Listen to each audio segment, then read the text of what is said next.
ఏంటని అసలు ఏంది ఇప్పుడు మీరు మళ్ళీ ఇంతగానంతో తంటాలు పడాల్సిన అవసరం ఏమొచ్చింది? ప్రభుత్వము మాయమాటలు చెప్పి అధికారంలోకి వచ్చింది.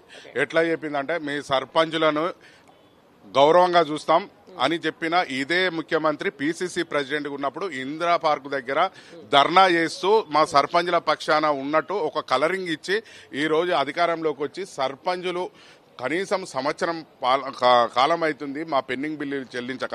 ఈ ప్రభుత్వం అధికారంలోకి వచ్చి 14 నెలలు అవుతుంది. అయినా కానీ మా పెండింగ్ బిల్లుల మీద కనీసం నోటి మాట కూడా లేదు. కాబట్టి మేము అనేక మంది మా సర్పంచులు సూసైడ్ చేసుకుంటారు, అనేక మంది సర్పంచులు గోసదీస్తున్నారు, సర్పంచుల కుటుంబాలు చిన్న భిన్నమైనవి. అయినా కానీ ప్రభుత్వము ఏమంటారు చూడు, ప్రభుత్వానికి ఎటువంటి చలనం లేకుండా ఉన్నది. ఈ గత అసెంబ్లీ ముంగట కూడా మేము అసెంబ్లీకి వచ్చేటప్పుడు మీ పెండింగ్ బిల్లు చెల్లిస్తామని చెప్పిన ఇదే మంత్రి సీతక్క ప్రతిపక్ష నాయకుడు హరీష్ అన్న అడిగిన క్వశ్చన్కు వాళ్ళు సమాధానం చెప్తూ మీ సర్పంచుల పెండింగ్ బిల్లు ఇస్తామని చెప్పారు. ఇప్పటిదాకా మళ్ళీ అసెంబ్లీ పెట్టేదాకా వచ్చింది.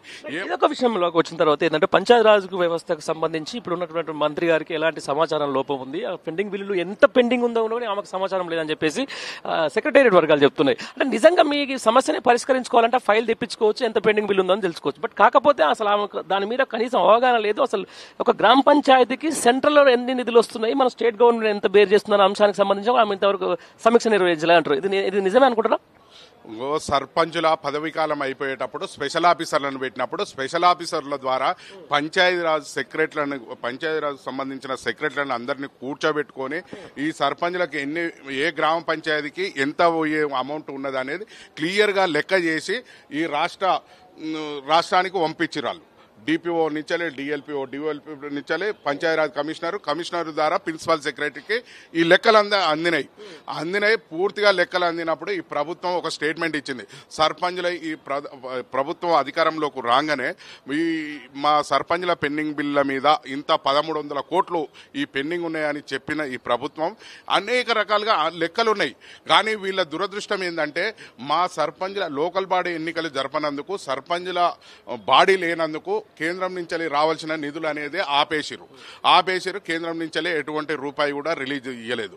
అదేవిధంగా రాష్ట్రానికి రావాల్సిన ఎస్ఎఫ్సి నిధులు రాష్ట్ర ఖజానాలో పైసలు లేవంటారు. అంటే సిబ్బంది జీతాలకు కరెంటు బిల్లులు కడతానికి ఉన్నాయి. మేము పెట్టిన నర్సరీ మొక్కలు ఎండిపోతున్నాయి. అదే పల్లె ప్రకృతి వనాలు చెట్లు మాడిపోయినాయి. అనేక రకాలుగా సర్పంచులు ఉన్నప్పుడేమో మంచిగా గ్రామంలో 30 రోజుల ప్రణాళికని 15 రోజుల ప్రణాళికలని గ్రామాన్ని పరిశుభ్రంగా ఉంచేది. ఆ పరిస్థితిలో లేకుండా కనుమరుగైపోయింది. ఇవాళ పల్లెలో పట్టుకొమ్మలని పల్లెల ప్రగతికి దేశానికి ప్రగతి అన్నట్టు ఉండేది. కానీ ఇప్పుడు ఏ పల్లెలో చూసినా దుర్వాసన, అపరిశుభ్రత పెరిగిపోయి ఆ గ్రామ పంచాయతీలలో పరిపాలన సరిగ్గా లేక ఆ గ్రామ పంచాయతీల సెక్రటరీలు కూడా వాళ్ళు జేబు నుంచి డబ్బులు పెట్టుకున్నాం, ఈ ప్రభుత్వం మా బిల్లులు చెల్లించాలి అని ఈ ప్రభుత్వానికి ఒక నోటీసు కూడా అందించారు మొన్న. అంటే మేము విధి నిర్వహణలు చేయలేం, మా బిల్లులు ఇవ్వయ్యా అనేదాకా ఈ ప్రభుత్వం ఉన్నది. అదేవిధంగా స్పెషల్ ఆఫీసర్లు అంటే పత్తకలేరు, ఏదో పేరుకు పెట్టిరు స్పెషల్ ఆఫీసర్లను. వాళ్ళకు విధులు ఉండే, బాధ్యతలు ఉండే, వాళ్ళ పనులు వాళ్ళు చేసుకుంటారు. అంటే ఈ ప్రజాప్రభుత్వంలో ప్రజాప్రతినిధి లేకుండా పరిపాలన ప్రజాప్రభుత్వం అవుతుంది. కనీసం ఇప్పటికీ మా సర్పంచులది దాదాపు అయిపోయి 2 నెలలు అవుతుంది. అంటే ప్రజాప్రతినిధులు గ్రామాల్లో 3 అంచెల ప్రభుత్వంలో ప్రజాప్రతినిధే లేడు. అంటే ప్రజాప్రతినిధి లేకుండా ఈ ప్రభుత్వంలో ప్రజా పథకాలు ఎట్లా అందుతాయి, ప్రభుత్వం ఎట్లా సేవ చేయగలుగుతాయి, గ్రామాలు ఎట్లా పరిశుభ్రంగా ఉంటాయి. అందుకే ఈరోజు మొత్తం అపరిశుభ్రత పెరిగిపోయింది. పల్లెలకు కేసీఆర్ ప్రభుత్వం ఉన్నప్పుడు మేము ఈ టైం వస్తే మొక్కలకు నీళ్లు పోసి హరితహారం అనే మొక్కలు బాగా నాటేది. అనేక రకాలుగా అభివృద్ధి కార్యక్రమాలు ఉండేది. ఆ పరిస్థితి కనుమరుగైపోయింది.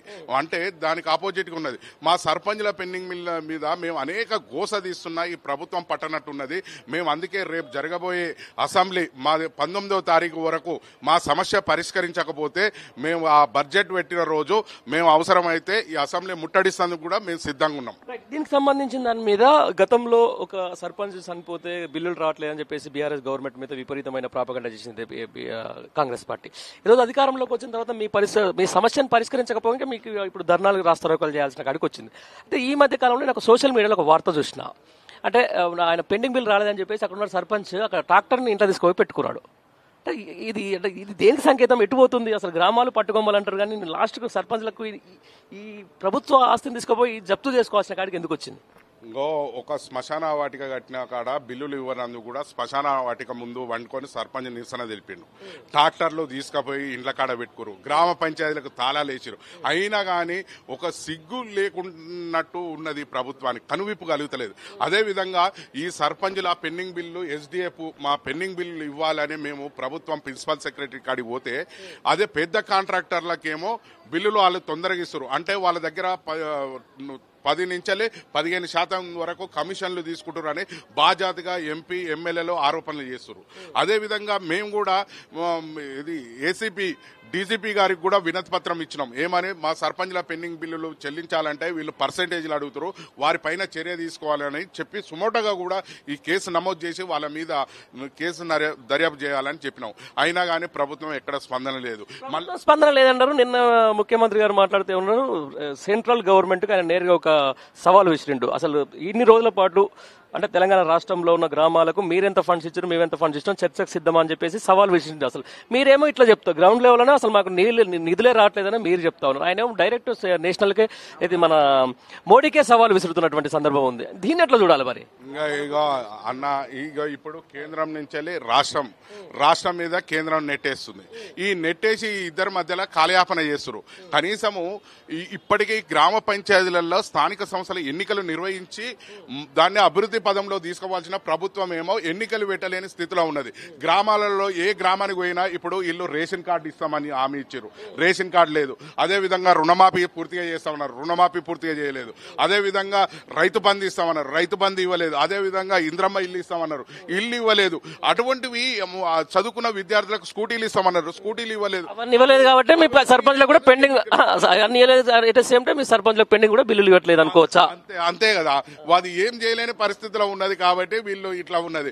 అయితే వీళ్ళు దొరికిన కాడికి దోసుకుందాం, ఉన్న కాడికి ఉందాం అనే దాని మీద ఉన్నది. ఎట్లా అయినా మళ్ళీ అధికారంలోకి రాము. ఇంకా ఈ వీళ్ళ బిల్లులు ఇచ్చినా కానీ వీళ్ళు మన మీద యాంటీగా చేస్తారు అనేది ఒక ఆరోపణతోనే మా మొత్తం బీఆర్ఎస్ పార్టీకి సంబంధించిన సర్పంచ్లు ఎవరు బీఆర్ఎస్ వైపే పోతారు అనేది తెలుస్తుంది వాళ్ళకి. అట్లా కాదు, ఇప్పుడు ఇది స్థానిక సంస్థలు అనేది నిరంతర ప్రక్రియ జరుగుతూనే ఉంటది. ఈ రోజు నిన్ను చూసిన తర్వాత అధికార పార్టీ నుంచి కానీ ఇంకో పార్టీ నుంచి అసలు సర్పంచ్ అవ్వడానికి కూడా ముందుకు వస్తారా? అగో సర్పంచులు మీరు తిరుగుతురు, పొద్దున్న లేసే తిరుగుతురు, వార్తలు కనపడుతురు, సోషల్ మీడియాలో కనపడుతురు. ఇప్పుడు మీకే ఇట్లా జరిగినప్పుడు కొత్తగా వచ్చే సర్పంచ్ పరిస్థితి ఏంది? ఇదివరకు ఇప్పుడు ఇంకొకటి సర్పంచులు అనేది పోటీ పడుతుంది. రియల్ ఎస్టేట్ కూడా లేదు, రియల్ ఎస్టేట్ డమాల్ అయింది. వాడు ఏదో 10వ పరకో చేసి అది గ్రామంలో పేరు తెచ్చుకోవాలి అనే ఒక పెదరికం కోసం కానీ ఇది చేసేది. కానీ రిజర్వేషన్లో గెలిచిన సర్పంచులు తెచ్చిన అప్పు వడ్డీలు కట్టలేక డబల్ పెరుగుతుంటే ఇబ్బంది పడుతూ హైదరాబాద్ అంటే గ్రామాలలో ఉంటే ఏడు అప్పులతోనే ఇబ్బందులు కలుగుతాయి అని హైదరాబాద్ నగరంలో తలదాచుకునే పరిస్థితిలో సర్పంచులు ఉన్నాం. ఈ పరిస్థితి చూసుకుంటూ ఏడో ఒక సోషల్ మీడియాలో ఎవడో ఒకటి తెలియనోడు నేను సర్పంచ్ చేస్తా అని ఊరికి వేలం వేస్తున్నారు చూడు, అది అబద్ధం. అది ఏదో పేరు కోసం వాళ్ళు చేస్తారు. కానీ మా బాధలు చూసిరు, మా కథ చూసిరు, సర్పంచ్ అంటేనే ఇట్లా ఉంటుందా అనే దాని మీద చూసి ఇబ్బంది పడుతున్నారు.